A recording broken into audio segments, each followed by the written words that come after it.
Le Christ est ressuscité. Waouh, waouh, waouh. Il est encore ressuscité, vous êtes sûr? Vraiment sûr? Bah, sinon, vous ne seriez pas là un jour, un matin de l'Ascension, même si c'est déjà un peu tard. Hein. Voilà, mais certains se sont peut-être levés tôt ce matin. L'Ascension, pas l'Assomption, hein. Un peu de caté quand même. Hein. L'Assomption, c'est Marie qui est élevée au ciel. C'est pas elle qui s'élève, c'est le 15 août. L'Ascension, c'est Jésus qui monte au ciel de par la puissance de Dieu qui l'habite, bien sûr. Alors, c'est un événement charnière qui nous concerne tous, même si nous n'y étions pas. Qui était présent à l'Ascension? Non, personne. Car oui, c'est vrai que c'est un événement historique qui a eu lieu devant témoins. Ils ont témoigné, ils l'ont vu s'élever. Et plusieurs textes du Nouveau Testament nous en parlent. Mais c'est aussi un tournant, un événement charnière qui nous concerne, qui a des conséquences pour nous aujourd'hui. Pourquoi? Parce que jusqu'au jour de l'Ascension, suivez-moi bien, Jésus était physiquement présent en Terre Sainte, on dirait, en Terre Sainte, en Israël, voilà, là-bas. Il était un peu au Liban, un peu en Syrie, un peu en Jordanie, actuelle, mais il n'était que là-bas. Si vous vouliez voir Jésus, il fallait prendre l'avion. Il n'y avait pas d'avion d'ailleurs. Mais il n'était pas à Fréjus. Il était là-bas. Il n'était que là-bas. Donc c'était les privilégiés, les disciples, tous ceux qui l'ont vu, qui pendant 3 ans, seulement 3 ans, c'est court, ont pu l'entendre, ont pu voir les miracles. Mais grâce à l'Ascension, Jésus monte au ciel et il va envoyer l'Esprit Saint, on va y revenir. Nous pouvons accueillir Jésus, sa présence, ici, à Fréjus, gratos. C'est-à-dire, il n'y a pas besoin d'aller là-bas, à Jérusalem.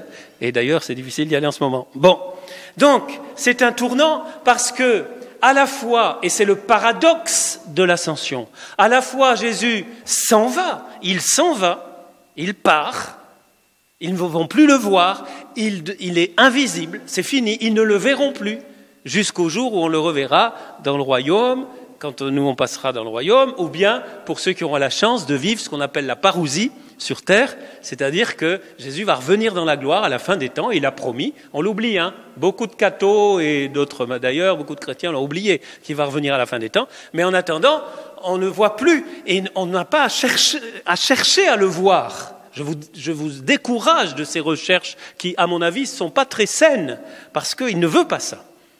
Par contre, il nous a promis, en même temps, qu'il serait avec nous tous les jours jusqu'à la fin du monde. C'est dans quel évangile il a dit ça? Allez, Matthieu, quel chapitre? Allez, le dernier, quel verset du dernier chapitre? Le dernier verset du dernier chapitre de Matthieu. Voilà, c'est facile. Matthieu 28, 20. C'est sa dernière parole chez saint Matthieu. Il nous a promis qu'il est l'Emmanuel, qui sera avec nous tous les jours. Donc c'est ce paradoxe. L'ascension, c'est ce paradoxe de présence-absence. Présence-absence. Il est là, il est avec nous. Et en même temps, eh bien, on ne le voit pas, sa présence est plus ou moins forte, on peut sentir plus ou moins, mais il est là. Et c'est un événement charnière qui nous concerne tous, car si nous accueillons ce que Jésus nous dit ici au moment où il part, et je vais prêcher là-dessus, sur les toutes dernières paroles de Jésus, eh bien notre vie peut être complètement transformée, les amis. Nous pouvons vivre notre vie, même si nous sommes des bons cathos pratiquants depuis très longtemps, quelque chose peut changer.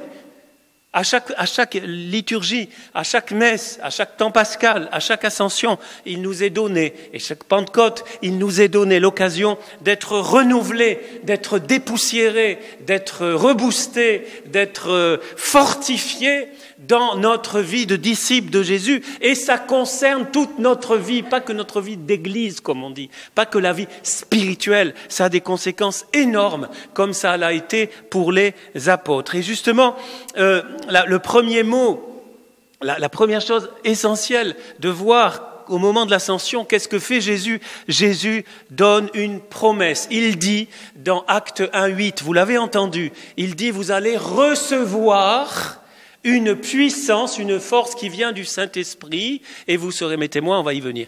Donc la première parole, j'ai 3 verbes pour vous aujourd'hui. Recevoir, Dites ensemble recevoir.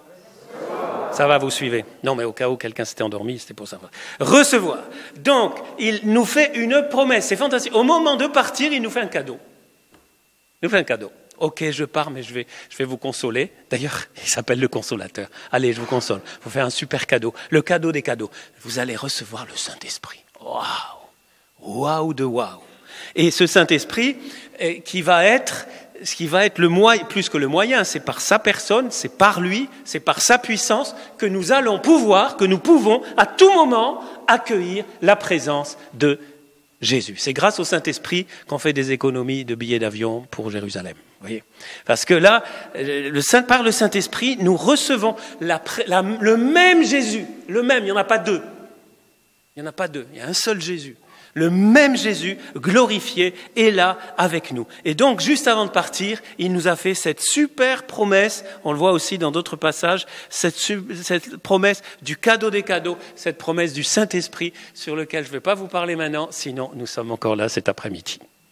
Que ce Saint-Esprit, ceux qui ne le connaissent pas, connaissez-le, apprenez à le connaître. On a plein d'enseignements, il y a des prédications sur la chaîne YouTube FMJP2 International, il y a des livres, un très très beau livre du Père Quentin Lamessa, un beaucoup moins beau livre, mais du Père Pierre Aguilar. Mais il y en a beaucoup d'autres, c'est pas comparable, sur le Saint-Esprit qui peut vous aider. Et puis surtout, allez lire la parole de Dieu et découvrez ce merveilleux Saint-Esprit. Aujourd'hui, nous commençons cette dernière ligne droite du temps pascal avant le couronnement du temps pascal qui est la Pentecôte. Sans la Pentecôte, tout le reste est vain. Je ne vais pas prêcher sur la Pentecôte, parce que ce n'est pas le jour de la Pentecôte, mais c'est inséparable.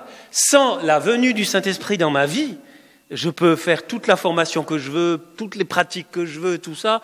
Je suis triste, je suis éteint. Le Saint-Esprit, il vient dans ta faiblesse, il vient dans tes épreuves, il vient dans ta tempête. Il te donne une joie qui, parfois, il faut se tenir, il faut danser, tu as envie de chanter, on a envie de tous se prendre par la main et allez, on va faire la farandole tout le long de la mer et crier Jésus, Jésus. Et on se retrouve en hôpital psychiatrique. Mais c'est pas grave, on témoignera en hôpital psychiatrique. Voilà, c'est fou, le Saint-Esprit, les amis, préparez-vous. Chaque jour, c'est vrai qu'il y a la Pentecôte, c'est vrai qu'il y a des jours précis, mais attention que ces jours liturgiques ne nous empêchent pas d'accueillir le Saint-Esprit à tout moment. Vous pouvez accueillir le Saint-Esprit en prenant votre douche ce soir. Ce soir, sous la douche, je connais des gens qui sont convertis, ils ont eu des douches du Saint-Esprit sous la douche. Voilà. Si ça vous arrive au volant, vous vous arrêtez sur le bas-côté. Parce que parfois, il y a des effets physiques qui peuvent être surprenants, parce qu'il vient nous envahir. Le Père Quentin Lamessa lui-même, qui était un grand professeur de théologie à Milan, dit qu'un jour, des laïcs ont prié pour lui, pour qu'il soit renouvelé dans le Saint-Esprit. Il a senti comme une électricité de la tête aux pieds qu'il a traversé. Et à ce moment-là, sa vie a été renouvelée. Et il est devenu le prédicateur que nous connaissons. Mais ça, c'est pas que pour ceux qui sont connus, comme le Père Quentin Lamessa. Pour chacun de nous, le même Saint-Esprit qui nous donne le même Jésus dans notre vie à chacun. Il n'y a pas un chrétien, il n'y a pas un homme, une femme. Et même, je vais vous dire, on voit dans les Actes des Apôtres que le Saint-Esprit, il tombe même sur des gens qui n'ont même pas entendu parler de Jésus. Voilà. Le Saint-Esprit, parfois, il précède. Il ouvre la porte. Ouais, je m'arrête sur le Saint-Esprit. Voilà. Recevez. Vous allez recevoir. C'est sa promesse. Ah non, moi, je veux pas. Moi, je préfère je préfère ma petite pratique. Non, Saint-Esprit, oui. On pressent, vous savez pourquoi on ne s'ouvre pas assez au Saint-Esprit? Moi, je suis sûr de ça. C'est parce qu'on pressent qu'il va chambouler les choses. Rassurez-vous, il y va discrètement. Mais parfois, ça peut être un vent violent, ça peut être une brise légère, mais il va nous déranger.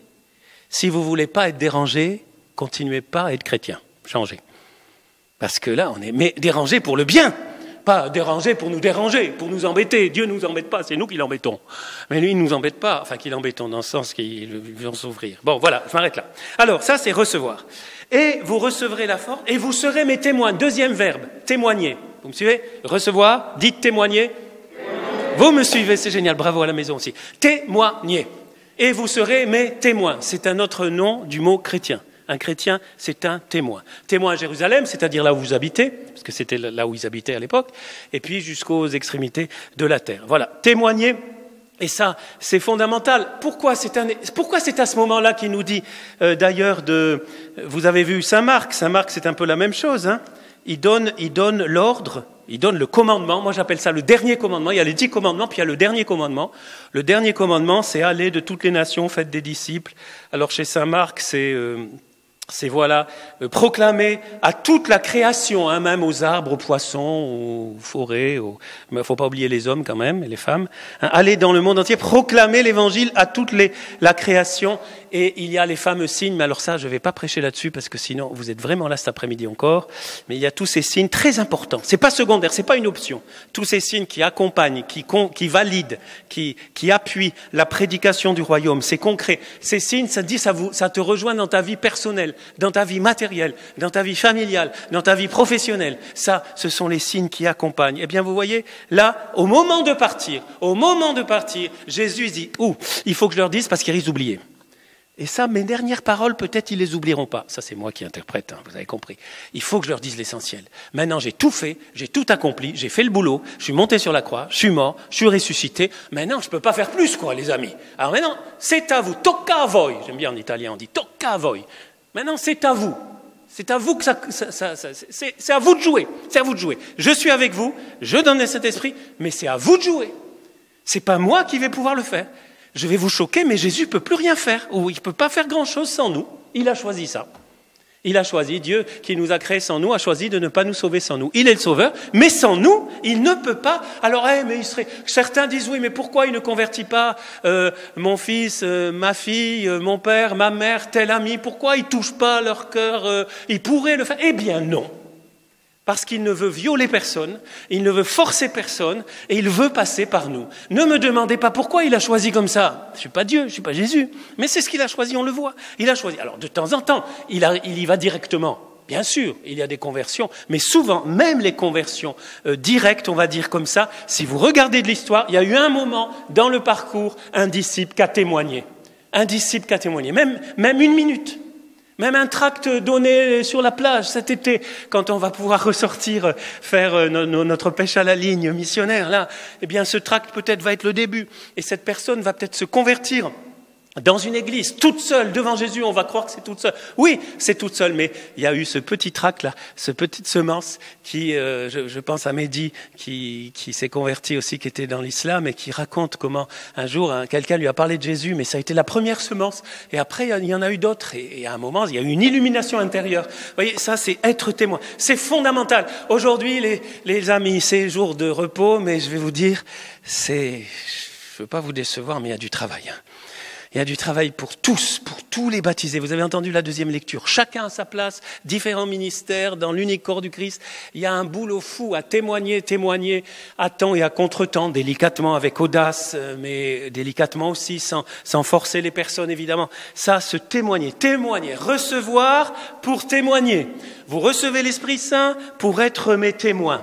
Et cela, ça engage toute la vie. Et puis, il y a un troisième verbe qu'on retrouve partout là, qu'on retrouve chez Marc, qu'on retrouve dans d'autres textes, qu'on retrouve le soir de Pâques en Jean chapitre 20. Allez. Non, restez à la fin de la messe. Ita missa est, vous savez, aller dans la paix du Christ, en latin, dans la messe, c'est ite. Ça veut bien dire aller, ite. Hein? Vous connaissez le latin. Bon, j'ai quelques restes. Ite missa est. Allez, la messe est dite. C'est-à-dire, et en plus, le mot messe, ça vient de mission. Et en fait, il faudrait traduire. Allez, zou, allez témoigner, allez en mission, partez, ça suffit. Vous êtes restés 2 heures et demie, non. Maintenant, il faut y aller, témoigner là où vous êtes. Allez. Les amis, je crois que c'est surtout là que nous bloquons. Il y a beaucoup de blocages dans notre vie. Moi, le premier, dans ma vie de disciple, dans ma vie de prêtre. Mais un des très gros blocages, c'est qu'on n'a pas trop envie d'aller. En plus, on est bloqué depuis 1 an et demi. Bon. Eh bien, je vais vous lire, pour finir, François. Vous connaissez François? C'est un chrétien qui squatte au Vatican. Vous connaissez? On l'appelle le pape. Non, mais pour ceux qui ne savent pas. Hein. François. Il s'appelle Georges de nom de baptême, Jorge, mais en fait, il a pris le nom de François. Qu'est-ce qu'il a dit le 5 mai 2018? Pas vieux. Allez.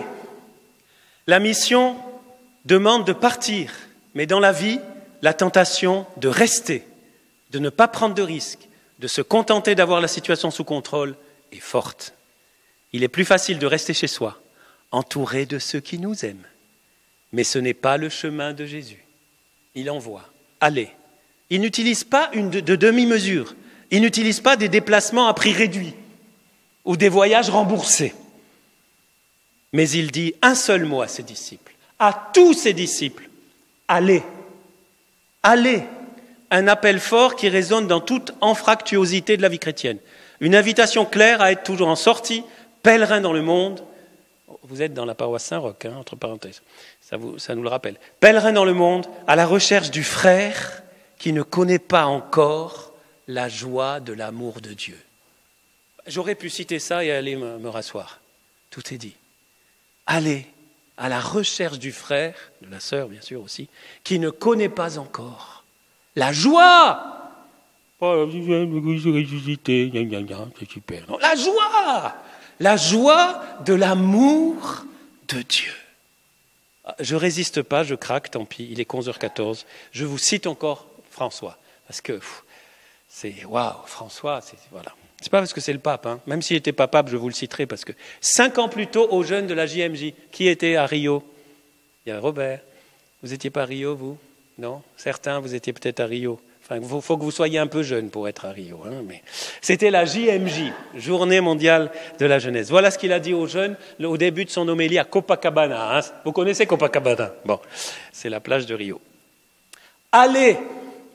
Ces jours-ci à Rio, vous avez pu faire la belle expérience de rencontrer Jésus, de le rencontrer ensemble. Vous avez senti la joie de la foi. Mais l'expérience de cette rencontre ne peut rester renfermée dans votre vie et dans le petit groupe de votre paroisse, de votre mouvement, de votre communauté. Ce serait comme priver d'oxygène une flamme qui brûle. La foi est une flamme qui est d'autant plus vivante qu'elle se partage, se transmet. Jean-Paul II l'avait dit ça déjà. Afin que tous puissent connaître, aimer et professer Jésus-Christ, qui est le Seigneur de la vie et de l'histoire. Cependant, attention, Jésus n'a pas dit « si vous voulez, si vous avez le temps, allez ». Mais il a dit « allez, de toutes les nations faites des disciples, partagez l'expérience de la foi, témoignez la foi, annoncez l'Évangile et le mandat que le Seigneur confie à toute l'Église et aussi à toi. Toi. Tu peux dire à ton voisin « le Seigneur te confie l'évangélisation du monde. » Carrément.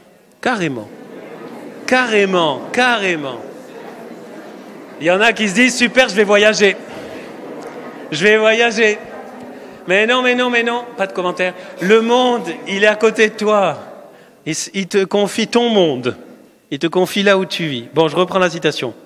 Et aussi à toi. Mais c'est un commandement qui ne vient pas d'un désir de domination, d'un désir de pouvoir, mais de la force de l'amour, du fait que Jésus en premier est venu parmi nous et ne nous a pas donné quelque chose de lui, mais il nous a donné lui-même tout entier. Il a donné sa vie pour nous sauver et nous montrer l'amour et la miséricorde de Dieu. Jésus ne nous traite pas en esclaves, mais en personnes libres, contrairement à nous parfois qui traitons les autres en esclaves.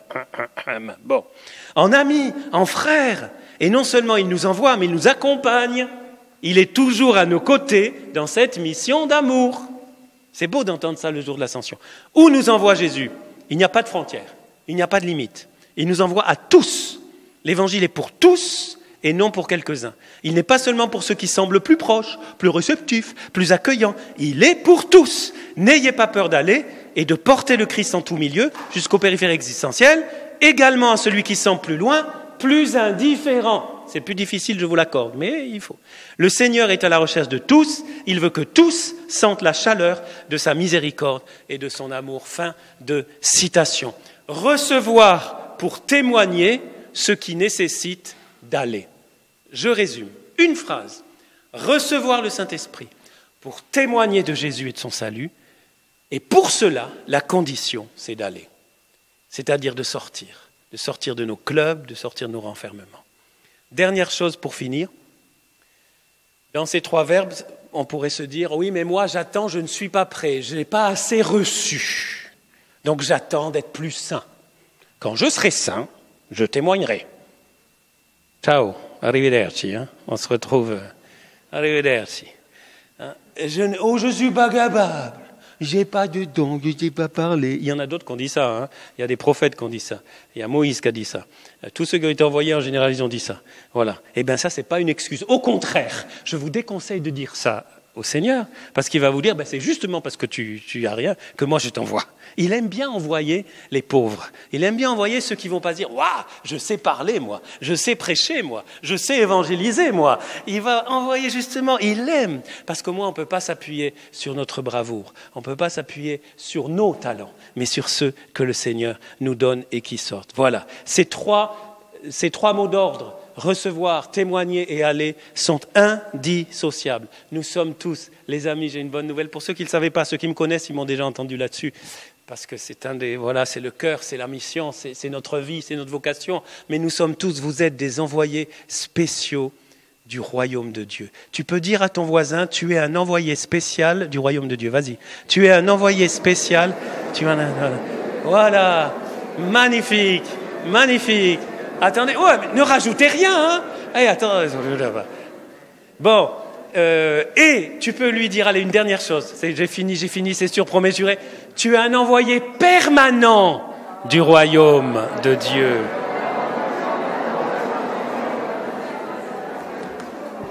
Permanent, ça veut dire que c'est à tout moment, jour et nuit.